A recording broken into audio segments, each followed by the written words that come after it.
Nagkasarin run after contribution evaders o race activity and social security system sa nagkapirang delinkwenteng employer sa Daraga Albay kasubagong aga. 8 establishmento ang binisita kan SSS sa naunang bita na banwaan asin tinauan ni notices of violation. Kabali sa mga nasampulan iyon sarong bakery, hardware, water refilling station, food house, driving school, tindahan nin medical supplies, manufacture nin glass products asin iba pa. Sigun kay Jogar Tosok, ang branch head 2 kan SSS Legazpi City Branch, ang mga empleyadong inianday nagbabayad kan kontribusyon kan sa indang mga empleyado, kaya obheto kan aktibidad na maipagirumdom sa mga employers ang sa indang mga obligasyon. Purpose po nito ng race activity ng SSS ay upang yung maipaliwanag,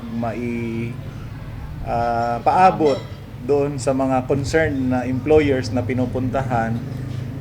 Tulad ngayon yung 8, maipaabot sa kanila na importante yung pag-comply sa SSS. Po sa mga employers, ipakita po natin yung pagmamahal para sa ating mga empleyado. I-report po natin sila. Once kasing mag-umpisa na sila magtrabaho, kailangan i-report. So, i-report po natin. Pag kinakaltasan na po natin sila ng sweldo, ibayad po natin sa SSS. Yan po ang tunay na pagmamahal. Bakit?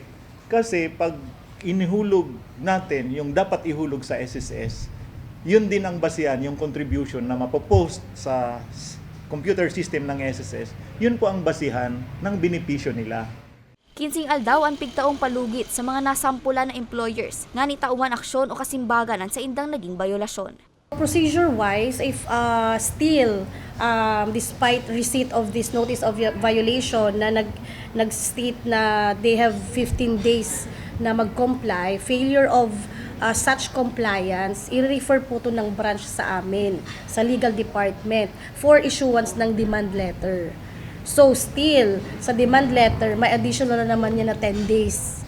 So very clear naman tayo, yung SSS talagang binibigyan ng chance and opportunity yung mga employers na makapag-comply. So worst comes to worst, still if sa demand letter hindi pa rin nakapag-comply, ma-refer na po siya for case filing. Mag-file na po ng complaint before the prosecutor's office. Mientras tanto, uminabot sa 1,293,961 pesos and 24 centavos ang delinquency sa mga naunang bita na employer kung saan 63 na empleyado ang naapektaran. Nakatalaan man nagibuhon sa enot na simana kan Disyembre ang masunod na race. Para sa mga baretang Tatak Bicol, Angeline Dagta.